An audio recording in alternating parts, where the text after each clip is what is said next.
Welcome everybody to another episode of The Trail Ahead. My name is Kyle. My name is Caleb. Welcome back, guys. Really excited to be here. We are in Scottsdale, Arizona, which is where I was born. Caleb's apartment over here, recording with this beautiful view. Is that Camelback? That is Camelback. Nice, see? I remember. remember. Up there. Yeah. We're really excited to be here and to talk to you guys today. So last episode, we talked about what we wanted to let go and how we were going to let go of it in 2024 and kind of the process of all that and how to let go. I think on this episode, since it is the first one actually, I guess there's a second one in 2025, but what we're going to bring in as a goal in 2025 and kind of the process of how we're going to do it and why we're bringing those. And I think just talking a little bit more on our path and what we are doing to kind of just get to the next level and the things that we've had to shed and why we've had to shed them and the process of, goals of 2025. So I think this is going to be a really big year for everybody. I think, and this is a huge thing for me in 2024. I don't know how it was for you. We're in almost February. And I think a lot of people get torn and beat themselves up because maybe in 2025 they had a specific goal up in January 1st, and it's already over for them, right? Maybe they didn't hit that goal, maybe whatever it was. What's yours? I want to hear it. Just moving, and I had this plan about, when I would get work, the kind of jobs I wanted, and immediately got really sick. So, there was a huge time setback where I just kind of had to surrender and just be where I was at, which sucks sometimes, but it is very humbling. And it felt like a big setback, but that's where we're at now. And I think a huge thing is for people to realize that it's not a setback, right? Yeah. You can restart it. Now we're on January 20th. You can restart that goal again today, Yeah. And I think that's a huge thing that we can really get caught up in our head on, is realizing that maybe we didn't promise or do it for, say, this, so far, but you can restart it, and I think that's a huge thing we have to remember and to remind ourselves, is just because that we didn't do it so far in January 20th, or maybe, we said we were going to go to the gym every single day, and maybe we haven't gone once, or maybe we went once in January 1st, and now we're falling back to our old patterns. For me personally, I did the same thing with alcohol last year. I said for the new year on January 1st that I'm going to quit. I'm not going to do or drink anymore, right? And then here I go middle of February, and I did, right? Middle of January, excuse me. Sure. And, you can beat yourself up a lot, and you can get in that headspace, but what does that do for you or the people around you? But the most important thing, what does that do for your self-esteem and your self-confidence? It does nothing. So I think for me, I quit, on February 5th, and now, now we're almost a year, but it's okay to not, keep to yourself and your promise. But now you can, I could have beat myself up and been in that headspace, and it does you no good. And then here I am a year later, I can say, I quit on February 5th. It might not be January 1st, it might not be January 2nd, but it's February 5th, and I'm still here. And I did it. So just don't beat yourself up, and I think it's so easy to do that. And I'm not one to judge, because it really is so easy to. Super. A big thing that an old friend told me, he was on this program, and it was for alcohol, and it said that instead of using a relapse, it could be for drugs, it could be for anything, it could be for absolutely anything. Instead of using and beat yourself up when you relapse, this program said to call it a data point. And I thought that was really cool, because it is a data point, to see where you came from and where you have been. But so, I think the biggest thing about what we just talked about is don't beat yourself up, even if it, you didn't keep your promise. Yeah, definitely. I read something recently too, before we get too far into it, just notice the volume as well. Yeah, I'm gonna try to turn it down Cool. on mine. I read something recent and I had to like reread it and then make a sticky note and then, like a flashcard and just have it on me all the time. And it was, the true power is having composure during challenges. And it just kind of summarizes the whole thing. It's like, yeah, we are definitely going to be challenged for the rest of our lives. And to be able to practice being present and keeping your shit together while you're challenged is such an incredible lesson. So I think I've had to do that a lot. I've failed a lot, but I've had to do that a lot even just since this new year started. And it's been kind of like a nonstop challenge of just like, where's the money going to come from? Okay, this didn't go according to plan. Okay, this is still not working. And when you're dealing with that kind of stress and you have to humble yourself and bring yourself back to the present moment and not live in a projected future and not go so far ahead that you're like forgetting to just be here now, felt like that was a really valuable lesson. So, but reflecting on goals, be it personal, professional, or goals that you have for relationships, did you make a list or like what did you do for 2025? Yeah, I think I haven't really made a list. I probably should, huh? Do you have some things though? Yeah, I really do. I do. I can immediately, I can immediately think. Yeah.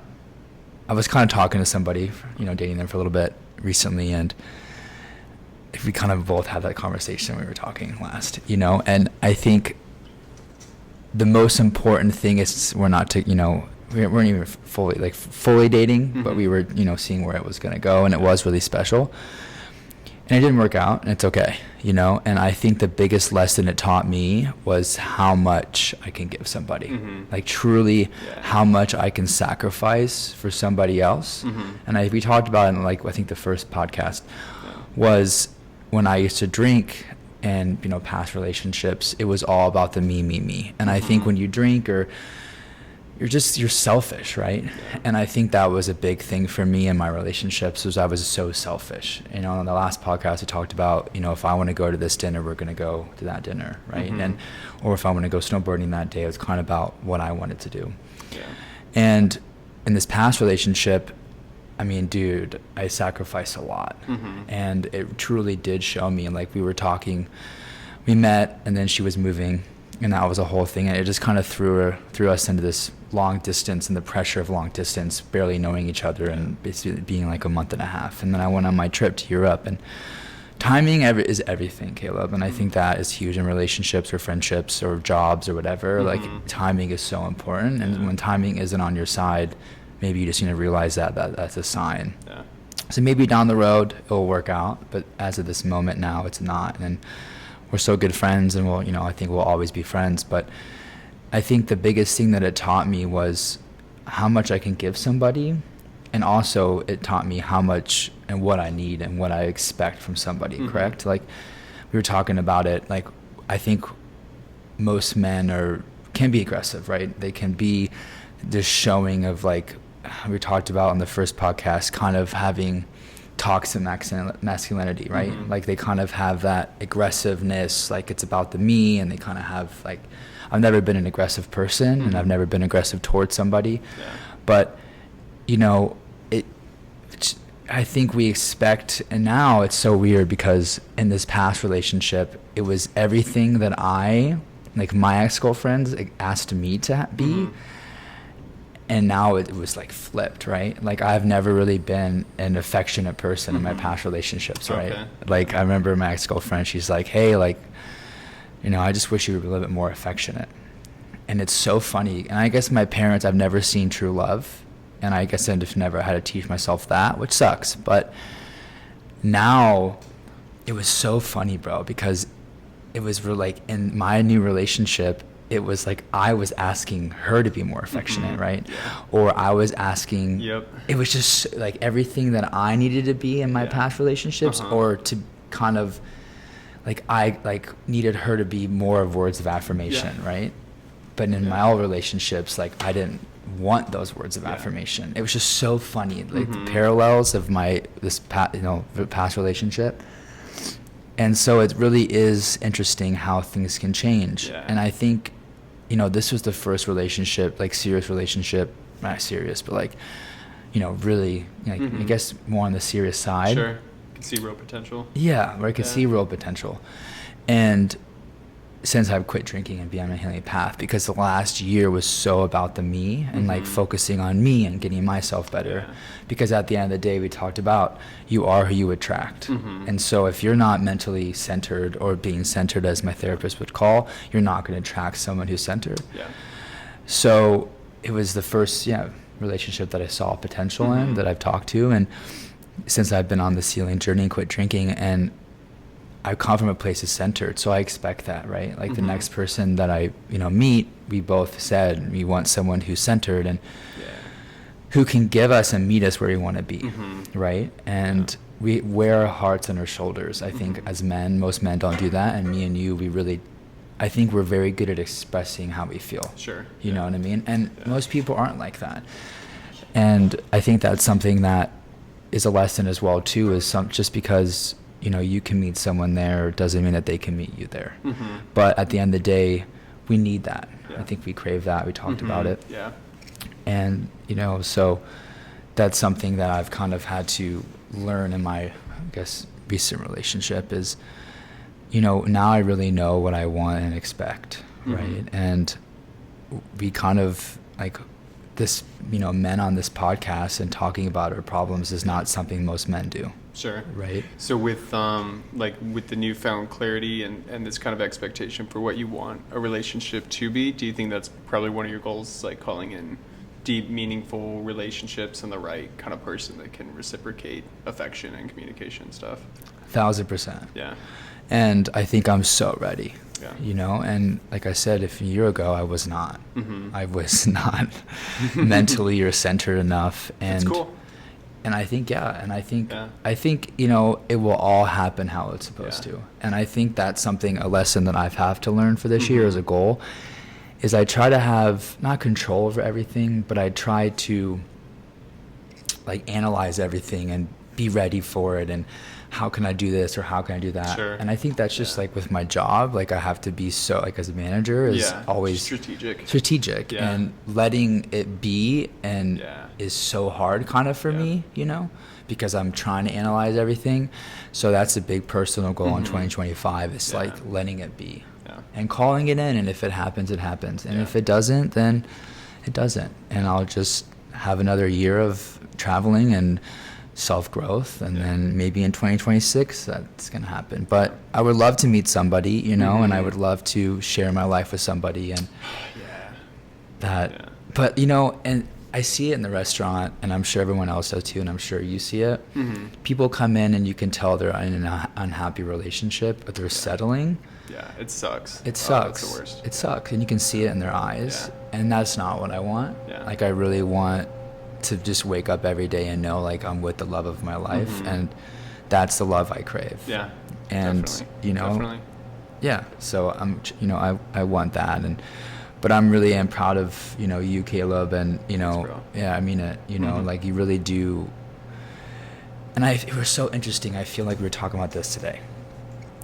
People, maybe the specific person, her parents or whoever want them to be with someone that's more stable. What does that mean, bro? Because I think stable, if I had a daughter, for instance, I would want her to be with a man that can be grounded, centered, and talk about things like this. And who isn't just surface level, right? And I feel we can go at a depth most men can't. I can cry to you, you can cry to me, we're very close friends. I feel like that is more beautiful and more gold than a relationship that is just, okay, I have money, I drive a nice car, I have a nice house. Definitely. It's superficial. And of course you need money to live. But I feel like for us, we don't really need a lot of money to live, We're minimalist people. I know, I'd rather have... very simple. I'd rather have more money to travel and go experience life. Because at the end of the day, you can't die with $1 billion in your coffin.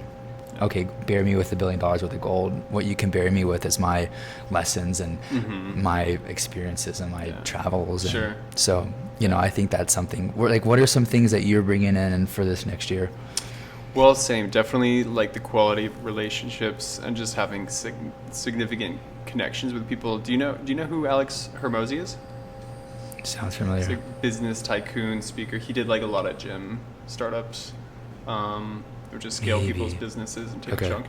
And he outlined 3 points that like when you're making friends, when you're starting a relationship, that do you share values with this person?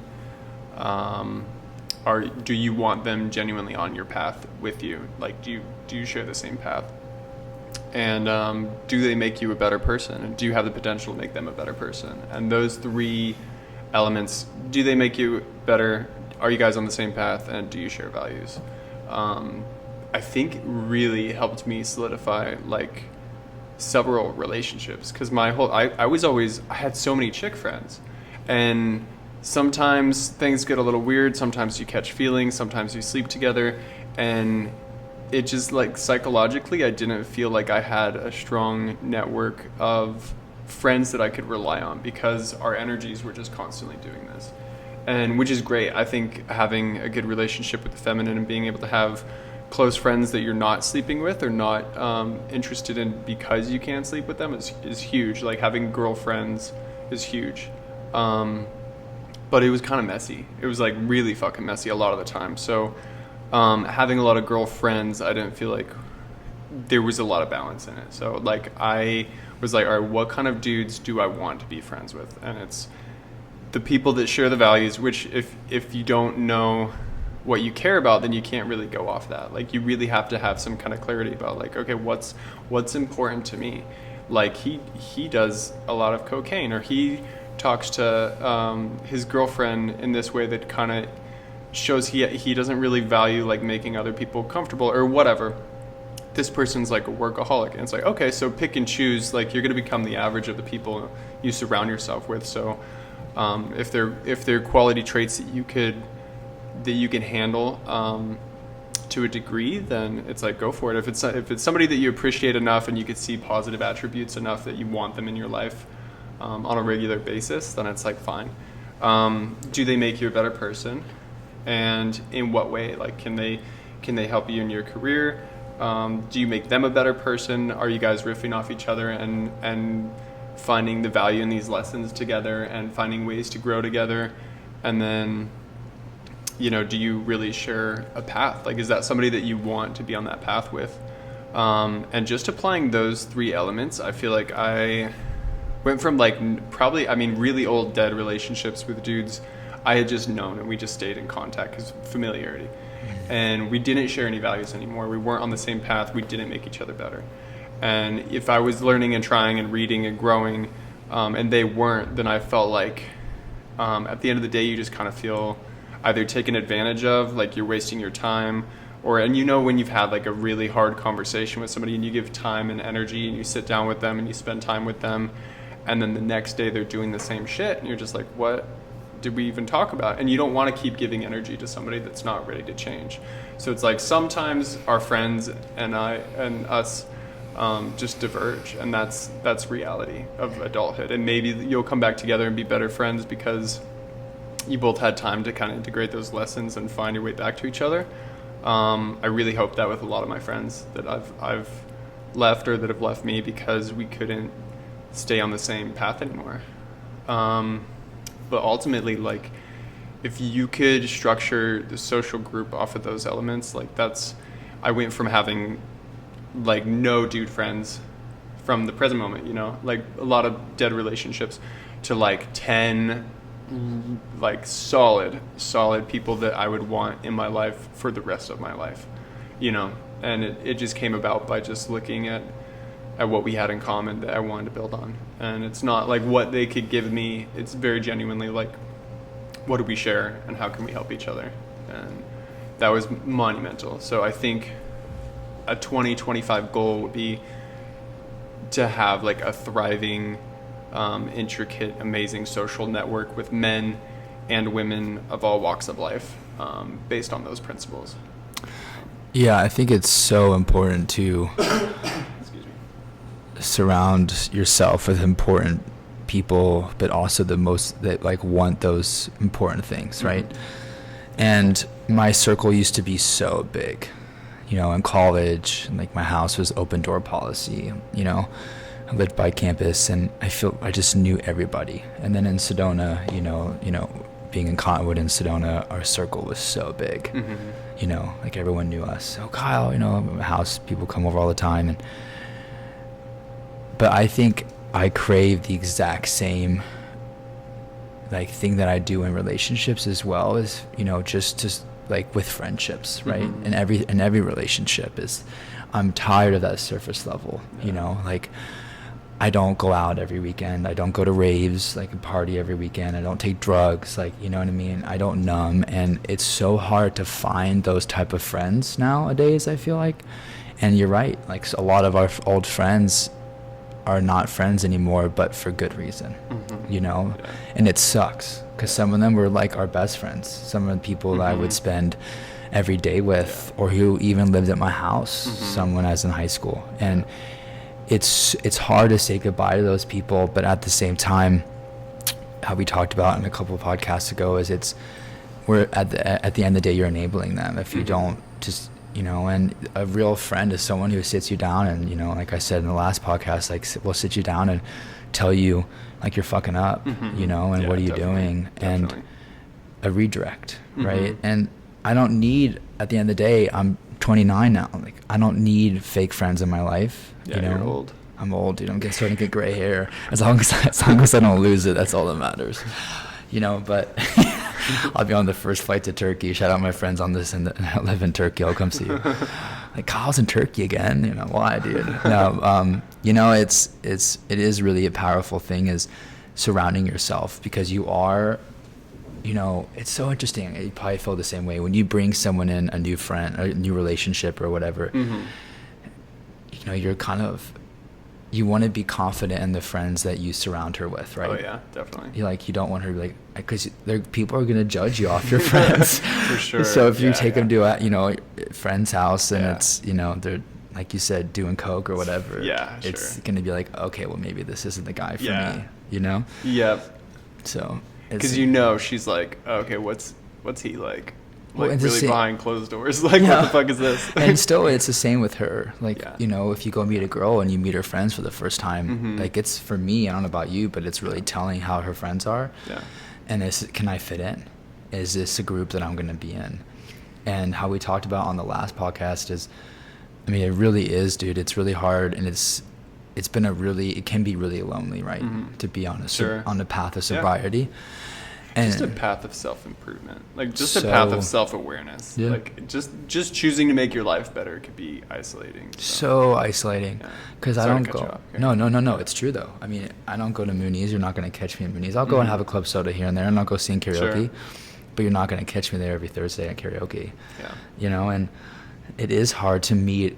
Well, because let's be honest, drunk people suck when you're sober. They just suck, dude. It's so hard to be around drunk people when you're not drinking. You're like, whoa, this is out of control. Yeah, but yeah, they get really loud and they smell like alcohol, dude. It's so annoying. But you know, it can be, you know, and yeah, and so I'm not gonna meet somebody, you know, at Mooney's or at a bar, because I don't go to bars. And at the end of the day, is that where I'm gonna want to meet my next girlfriend, you know, at a bar. So I think it is hard to meet genuine people nowadays and have it be natural. I think in our generation especially, you know, I think it's hard because we don't drink or we don't go out, and it's okay, so how are we gonna meet people? It's either through work, you know, or whatever, or the apps, and that's a whole nother trip. Yeah. We can talk about a whole episode on the applications, but you want to jump into the next one? So maybe personal, as far as personal growth, like what are some of the habits that you're trying to implement, and ultimately like the goals of this year that are top priority?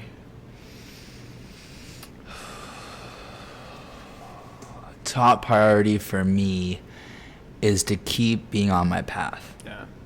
I think that's number one priority. And that just doesn't mean sobriety. Like that means happiness, putting myself, my mental state clarity, to stay grounded, to stay centered. I think that's number one, right? And also number two is, I think a goal of mine is to find out why I'm here. Nice. Like the why. Yeah.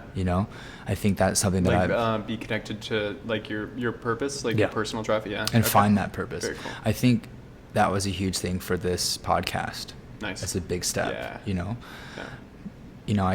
I've had a lot of people reach out to me, like a lot, and say, thank you for having this, or they want to be on it. That's awesome. Which I'm really excited to have people on. And I think just to have this, if it can help 5 people, like there's another big purpose. For right? Sure, yeah. Definitely. Having a little was another big purpose, and why. That's a really powerful situation. I want to explain that. Yeah, When you said a little, initially I didn't know about that. It's just like how you refer to kids from the program, Big Brother. But, yeah, like having a big brother, like having a little brother, that's been a huge, because I'm not ready for my own kids yet. Sure. But to be able to kind of feel that out and to give someone guidance, because I had my mom signed me up when I was little.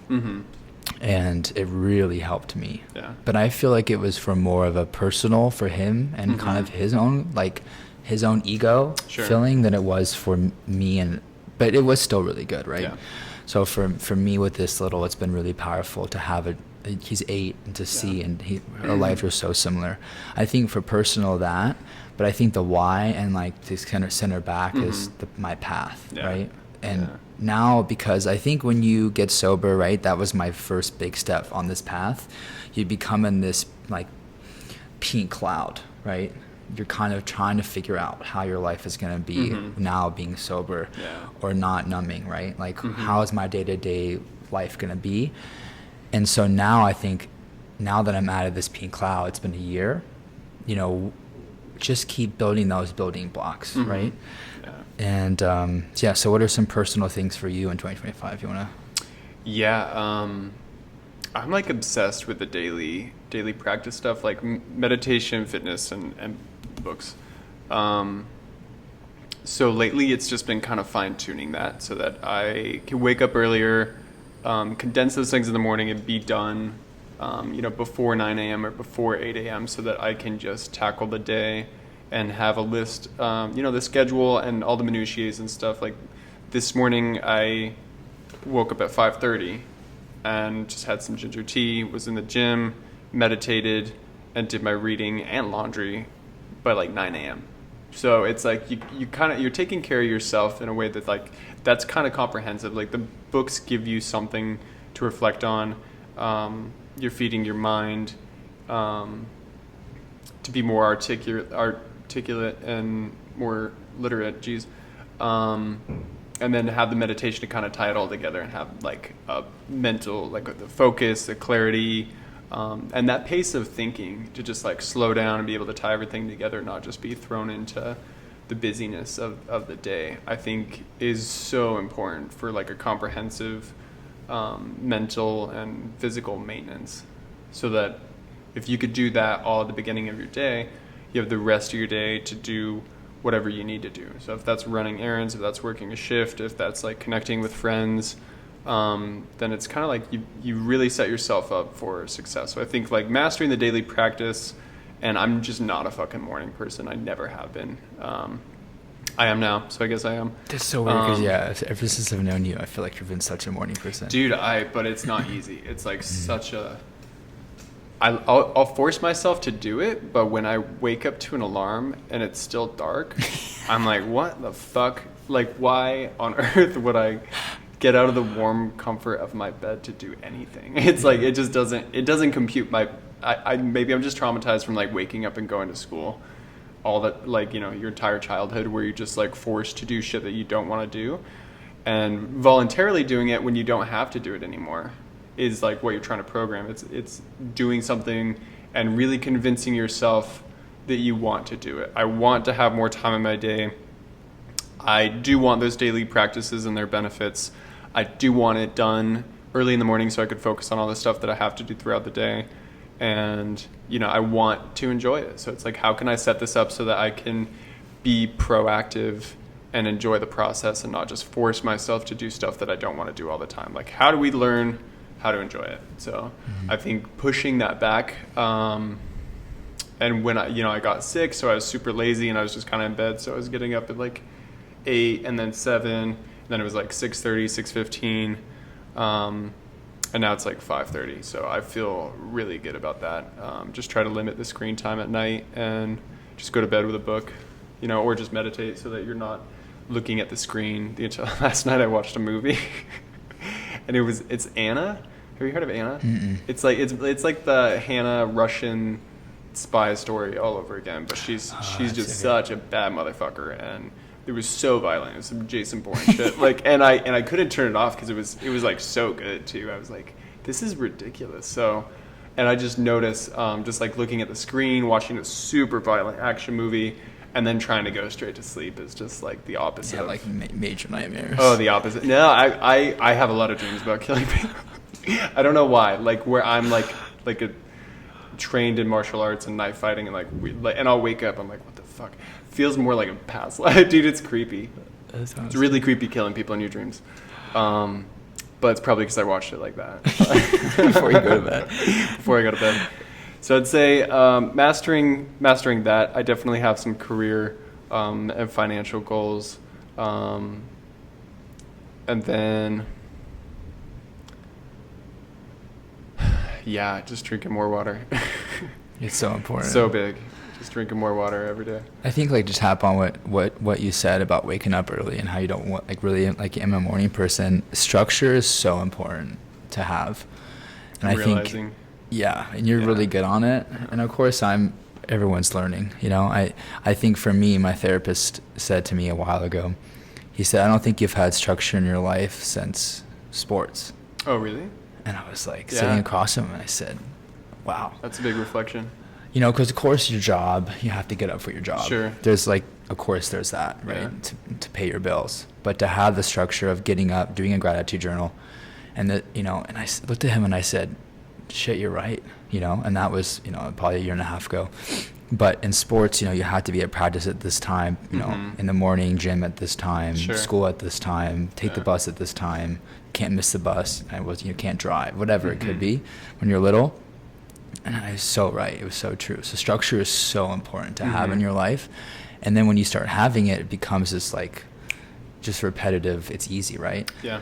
And I think that's super, super, important to have. And also, what kind of challenges, if you set a goal, what are some challenges that you are going to face with those goals?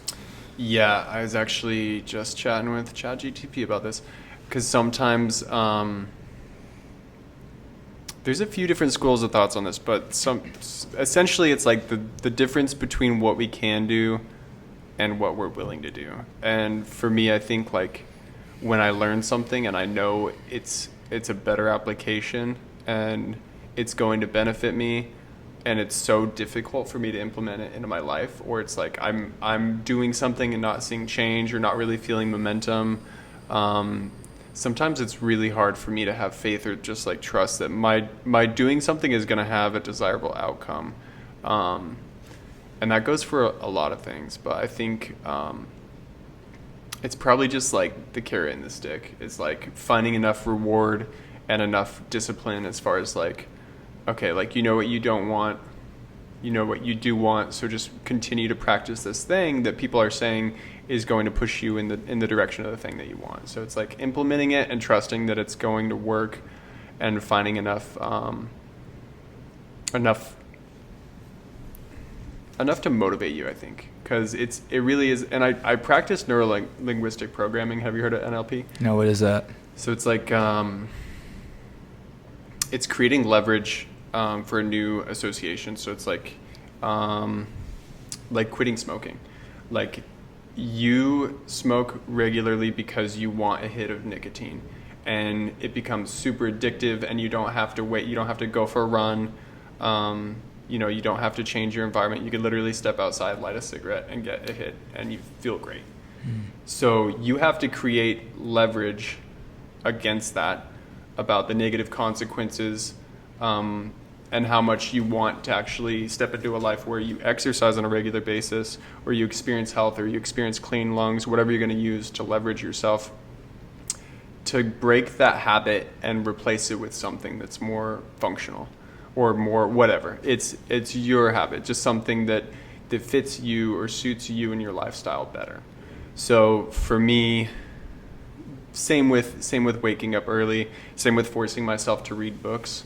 I never really liked to read. I think I had a lot of like trauma around just like being humiliated by my teachers because I would stutter, and I couldn't I couldn't really read well. So I think convincing myself to pick up a book, read it through, and get good at reading and understanding the messages, and then finding stuff that was interesting to me and forcing myself to make that into a daily habit was like a really took a lot of convincing, and it took a lot of like reprogramming of like something that kind of sucks, you have embarrassment around, it doesn't make you feel good, to like, this is life. It seriously opens so many doors, and it's so invigorating to find an author that you love and messages that you resonate with. So it's just about programming something new with leverage points of pain and pleasure.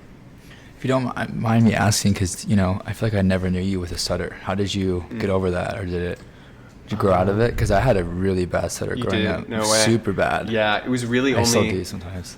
Dude, I think it was really just like social anxiety, because I felt like I could talk fine, but when I was corrected, and you're reading in front of the classroom, and the teachers would say, they would correct you, and in like a really unpleasant way. It was like I also had ADHD, so it was like being corrected and being kind of made an example of, because the teachers are just like, this fucking kid, led to that. So I couldn't really finish a sentence. It was like really, I'd be rereading the same line and struggling so much that it kind of snowballed. And it was like, when I was reading in front of people, I would stutter. So How was it growing up with ADHD? Because I had it too. Like, really? Yeah. No way. Yeah, that's funny to know that. Yeah. I struggled a lot. I struggled so much, and I think it didn't really level out until adulthood, when I was done with high school and I learned how to meditate. And it was really my roommate when I was 18 always asked me to get stoned with her, and I was like, no, I'm so much trauma that when I get stoned, it's like this pure fight or flight, like just shaking, like just complete terror, and it was never enjoyable for me. And I had been meditating, I think, for only like maybe 3 weeks at that point. And I was like, all right, I'll get stoned with you. And it was like, as soon as I got high, I was like, I need to go to my room. And I went straight into a meditation, and just focusing on the breath and kind of experiencing the sensations of the body and coming back to the present moment, and also being stoned. It was like I had the inclination and the awareness to kind of like recognize what was happening in my brain. And it was like everything that I had experienced and repressed and pushed down to just kind of keep moving started to come up. And I was like, oh, this is really fucking intense. And is it the weed? Is it the meditation? And it was really like, it's the breath work. And I forget how this even relates to what we're talking about. But No, it's like growing up with ADHD, because I Okay. did my senior exhibition. So my high school, we had to do a presentation, and then it was like 3 teachers and then 1 person from the community. And then if you didn't, it was a whole class. And by the time it was over, it was like 50 pages long, this paper. And then it was a whole semester, and then you made a presentation. It was like 45 minutes in front of the whole, the 3 teachers and a person from community. Yeah. And if you didn't pass, you didn't graduate. Like, you didn't graduate high school. Whoa. So it was huge at Red Rock. And I did my senior exhibition on the misdiagnosis of ADHD. And it was so trippy, because I grew up with nonstop medication, right? Like, I was on Vyvanse, Adderall. I was on all of them. Yeah. And I even got you could function on it. Did but it make you feel weird? I gained weight, and then I was this flat personality, right? I lost weight, and then I was on this flat.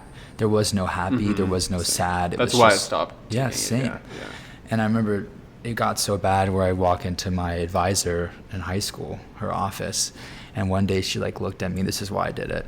And she looked at me and she just got like, Kyle, have you taken your medication today? And I said, no. And she goes, you need to get out of my office. And I was like, okay, fuck this. Like, I'm going to start doing like this. You're a mental case patient. Jeez. It was crazy. And what a bitch. Yeah. And it was really difficult for me to experience it. So crazy. And I was so bullied, bro, in high school. Yeah. And like when I was younger. So I was in her office a lot, or just people, you know, who I trusted, I thought. So anyways, so that's why I did it. But it was so interesting because I was so flat. And so I need to find that paper, but you know, I think it's basically the research that I did was the kindergartners, like teachers, are the first people to diagnose it because they see the student more than the parents do, right? When they're younger, they're at home, they're at school. But then we don't talk about, like, I think Red 3 just got banned. The FDA just banned it, but like we put a bunch of food coloring in our food, and the way that diet as children, like they eat a crap ton of sugar. So much, they wake up in the morning, they eat a bowl of Fruit Loops, right? And then they go to school, and then they're jacked on sugar. And way overstimulated. Way. And they don't meditate, or they don't do things like that. So it's just, we could talk about that all day. Sure. But there's ADHD was so interesting for that. I didn't know you stuttered. I think that was a big reason why I stuttered. And I stuttered a couple times last podcast. When I get really excited about something, I start stuttering. Because my brain is like trying to think about what to say, and I get really, really excited. And so, so I guess now it's like just a thing I have to like whatever. But yeah, that's so interesting. You had ADHD and you also like had a stutter, because I didn't know that. Dude, yeah, huge pain in the ass. And stuttering is, like you said, it's really embarrassing. And then it makes you not want to speak. Oh, so, yeah, totally. And then it probably leads to more, being reprimanded more. And like, dude, it's a bad cycle, and it sucks that there's not more patient adults. But I mean, overstimulated kids, jacked on sugar. It's like probably fucking everybody has ADHD. It's like it's an active mind. And to finish my story, like when I was meditating stoned, I realized that I had to train my mind to be single focused, and that there was a lot of very interesting things, and the brain is kind of hyperactive to like look at, and it takes really high interest. It doesn't mean you're fucked up. It doesn't mean it's just like you have a very active brain that's very easily distracted. So you have to work a little bit harder to stay focused. And meditation was everything. So after 18, it was like I didn't really experience those symptoms. If I do have a lot of sugar and I am, drinking a lot of caffeine, I could see those tendencies where like, and even the people around me are just like, you need to chill out. But for the most part, it's like, I think it's super manageable if you train your mind to be single focused and can experience the sensations of excitement or fear or the intensity of speaking in front of other people and not be distracted by it or so overwhelmed by it that it's going to take you from the present moment. Like that's what meditation did for me. So and I think like so important to live without labels too. I think that really is a psychological thing as well too. And yeah, I think that's something for me. I mean, like when I was in my early stages of sobriety, I was going to AA meetings, and I have a sponsor who I'm going to interview on this podcast. And to even say that is like, that's in private. I haven't told many people that, but here we are. That's awesome. It's really helped me. I think the structure of AA is really important, but something that I personally don't really agree with. And you could talk about anything. We could, certain things we don't agree with and everything, but it works for some people. I think that, yes, I used alcohol to numb and to cope with my own personal things that I had to overcome, but I don't really think I was like a alcoholic per se. And Ben also said that to me, and Kimberly, I think you can grow out of it. At AA meetings, you have to say, hi, my name is Kyle and I'm an alcoholic. I don't really like that personally, because I think you can maybe in this moment, how we talked about is like, maybe I'm not where I want to be right now, but I'm working towards getting there. So I think if you just make a label on yourself, like I have ADHD, or I'm depressed, or I'm I'm a nobody, or whatever it could be, or I'm an alcoholic, like I think it kind of just you walk the earth thinking that you are that, and I don't really think that's very good. For some people it might work, and and I think that's a huge thing for AA is when you are in these really, really low points, and I'm sure that in certain instances you've been there, everybody has, you think your story is so bad, right? Like you think like it's only me that is experiencing this. And then you go to a meeting, bro. Like Thursdays is the like speaker meetings, and you sit there. And I remember there was this one guy telling a story, and I started crying. Yeah. Like, your story is nothing compared to some of these people, bro. It's nuts. And so for them, maybe it is like they need to say that, or to keep them kind of in check. But I think for me, as my own personal journey is, I say like, hi, I'm Kyle and I'm happy to be sober. Like, I think that's a lot more better positive statement for me, so. you know? For anybody. And yeah. It can't be good to say that all the time. No, and it can't. That's a bad program. No, and I think has a lot of good things, like everything, right? Yeah. And it really is insane to see people who go in there, and I think that's another huge thing that people talk about is like a relapsing. Like, obviously I'm a year, like I haven't drank again. I don't really see a point for me to drink again. Maybe in 5 years I will. But for right now, I don't see a point. I have more confidence. I'm happy. I have more money than I've ever had before in my life. I can travel. I wake up not hungover, like how you in the morning, like you wake up and you're ready for the day. Yep. So ready. You have more energy. And so I think just that's a huge thing and goal. I don't see it. It's not going to fit in my life right now. But, you know, everyone, I think that's a big thing, is not living with the label. And also finding out the mind, like how you just talked about, is so powerful. Yeah, and really what works for you. Powerful. It's like you don't have to do what anybody else does. It's like, but if you do have a good variety of influences, then it's like you could pick and choose something that resonates with you. And I think so frequently I'm trying to adopt something that just doesn't resonate. And it's like, but successful people do that, or like people, you know, whatever the criteria is, it's like, just figure out what you need and you'll thrive a lot better. I don't think I'm an alcoholic, but I do see how easy it was for me to like lean on it in hard times, just like you were saying, those challenges. It's really, really easy when you're having a hard time, and it's really easy once you start leaning on alcohol for it to snowball and to just be this downhill shit show where it's like you're always having a bad time, you're always drinking, and you could always justify it in a new creative way. So but 3 weeks today, so yeah. Oh yeah. Sorry to do that. you know, and how do you feel? Can you like kind of tell people how you feel? Yeah. 3 weeks? I quit very frequently, but I used to like start a lot up too. And the last time I think I did like 3 months, and then I found myself drinking, and like really not drinking in a good way, of just like a casual drink. It was like very, just like in a low place, and using it as numbing and like as a crutch, and just kind of in a really shitty way. So this time around, I feel like I have a number of goals set in place that I'm just really committed to, that I don't really want any crutches in my life. I don't really want anything that could become a potentially negative habit. So for me, it's like this time around, it's just like just let go of drinking completely. Don't have a time frame in mind. Don't think about it. Don't allow it in your life. Just focus on your goals. Focus on what you want for yourself. And not even in a way, I know like personal development and growth, like a lot of people are like, oh, we should just fucking accept ourselves for who we are and where we're at right now.